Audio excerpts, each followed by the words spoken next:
Number of viewers for WNBA games that Caitlin Clark is not in is like 3 to 4 million. When she's in the game, when it's her game playing, it's like 17 million. Yeah.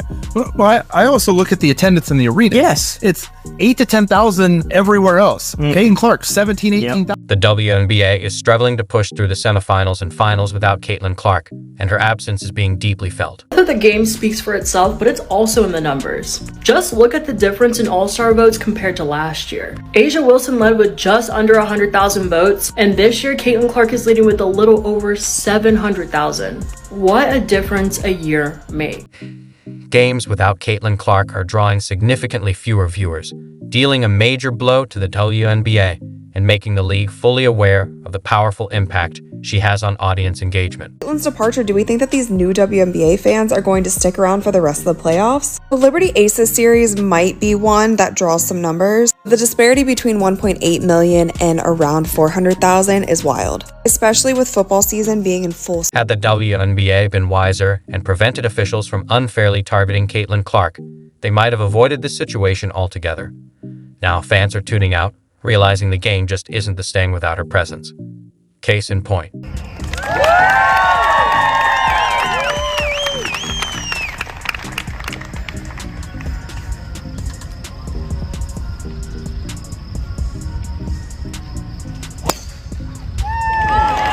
Clark showed up to play a round of golf, and so did the fans.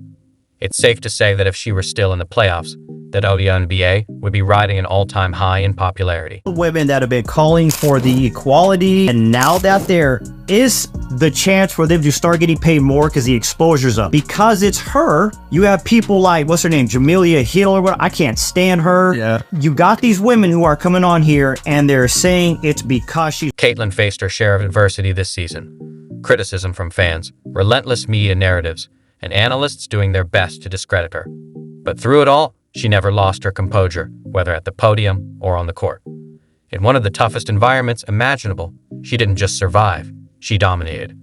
While she was bawling out night after night, critics scrambled for every excuse under the sun to downplay the brilliance of a once-in-a-generation talent. I'm going to put Caitlin Clark on the USA team. If we put Caitlin Clark on the roster, we're going to get tens or even hundreds of millions of fans to watch our game. And we sell out every game, even our exhibition game. Those things just don't matter. Women's basketball has never been about millions of people watching or selling out arenas. Come on now, give me some good reasons. Caitlin Clark just scored 30 points, 8 rebounds, 6 assists in front of 20,000 people. And in that game, she tied the rookie record with 7 made three-pointers. I just don't see how those stats are important. I mean, she missed USA tryouts in April. Yeah, that's because she was playing for a college national championship. She couldn't do anything about that. That's not her fault. I'm just saying she could have been at USA tryouts if she actually took... Caitlin Clark left an indelible mark on the WNBA the moment she stepped in, but her legend was already in motion long before that.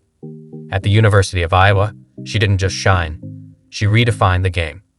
Her NCAA performances weren't merely impressive, they shattered records and reshaped expectations. With limitless range and fearless scoring bursts, Clark turned every game into a spectacle, leaving fans, coaches, and commentators in awe. She didn't just play basketball, she elevated it. But now that Caitlin Clark is out, and again, like I said, she brought a whole new fan base. And I'm not going to say it was one race or another or one type of person. I believe that all different types of people really started embracing Caitlin Clark. Female, male, black, white, young, old. Caitlin Clark is just a superstar. That's what happens when you have a star in a... Caitlin entered the league already a star, and it quickly became clear she wasn't going to let down the fans who had followed her journey from Iowa. The excitement around her WNBA debut was sky high, and she lived up to every bit of it. Each time she stepped on the court, she delivered, proving that the hype wasn't just deserved, it might have even underestimated her impact. Season, they were the most watched team in the league. An average of viewership, 1.1 million viewers each game in the regular season. Other games, listen to this, paled in comparison, drawing just about 394,000 viewers on average. Beyond the stats, what truly set Caitlin Clark apart was her ability to elevate everyone around her. It's one thing to dominate individually, but Clark did more than that. Her exceptional court vision allowed her to create opportunities most players wouldn't even spot, threading passes that turned into easy buckets. Her leadership, poise, and playmaking helped guide the Fever to key wins throughout the season. Even as a rookie, she was the player her team looked to in clutch moments, and more often than not, she delivered. It quickly became clear. Caitlin Clark wasn't just a rising star. She was already one of the WNBA's most influential players. The attention she brought, from fans, media, and across the basketball world, was unmatched. the league knew it. Clark had the charisma, talent, and presence to become the face of the WNBA. Caitlin has joined the WNBA. We've now earned enough money for every single team to fly private. So if we put her on the team, we're going to be able to fly private all the way to Paris and back. We have been fighting for private flights for so many years in women's basketball, but I mean, we can go back to commercial. That's something the league has been asking for so long. And now Caitlin has literally given that to us. All right, I made my decision. Okay, good. So you're going to put her on the team. The world's going to be so excited. Caitlin Clark has brought us millions of fans, hundreds of millions of dollars, and private flights. But at the end of the day, that's just not enough. For much of the season, Indiana Fever looked like a team on the rise. With Caitlin Clark leading the charge, they had the ingredients of a squad capable of a deep playoff run. The energy around the team was electric. The fan base had grown rapidly, fueled by excitement and belief. Hope ran high that the Fever were on the brink of making a statement in the postseason and carving out a new identity as true contenders. I'd just like to say congratulations to Caitlin Clark. #1 player on the planet right now. Let's go ahead and do this game today. You got your hands full. You're probably nervous because it's senior day. It's the last one here, but this crowd's gonna carry you through. So just keep focused. I know as soon as you drop that first three, it's gonna be all over. Unfortunately, the best-of-3 format in the first round of the playoffs quickly shattered those dreams. Matched up against the Connecticut Sun, a seasoned playoff team, the Fever faced a steep challenge. While they had the potential to win, the narrow margin for error in such a short series proved too much.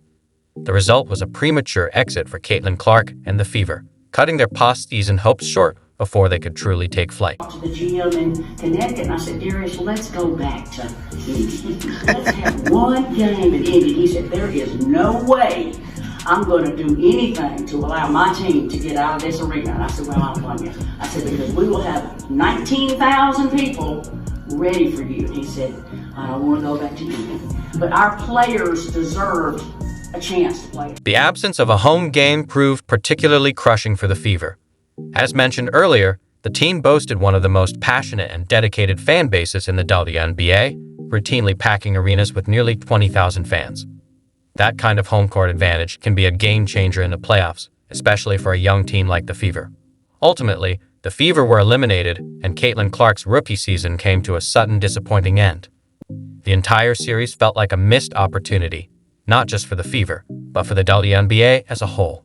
The league lost one of its brightest stars far too soon, and the rest of the playoffs were diminished because of it.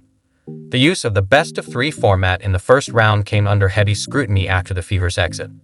As the WNBA continues its efforts to grow its fan base and boost viewership, this early elimination robbed the league of a crucial chance to showcase one of its biggest talents on the grandest stage. The 2023 season, the WNBA had grown by 40% viewership from 2022 to 2023. But with Caitlin Clark's arrival, it's grown by 400% viewership. What that means is, if the WNBA were continued to grow at the rate it grew from 22 to 23, it would take until 2028 to do what Caitlin Clark did this. The NBA, for instance, uses a best-of-5 format in the first round of its playoffs, offering teams more time to adjust, recover from early losses, and build drama over the course of the series. The WNBA's shorter playoff format, however, doesn't allow for that same build-up. A best-of-3 series can end before it really gains momentum, and that's exactly what happened to the Fever.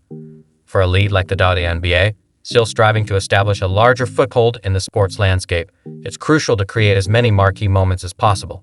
A longer series could have given the Fever a shot at turning things around, returning to Indiana to play in front of their home crowd, and extending the Caitlin Clark show for a few more games. Instead, they were eliminated in just 2 games, taking with them a significant chunk of the WNBA's playoff viewership. Things that this group accomplished that, a lot of people probably didn't think was possible, one, to start the season, and 2, after the start we had to the season. So,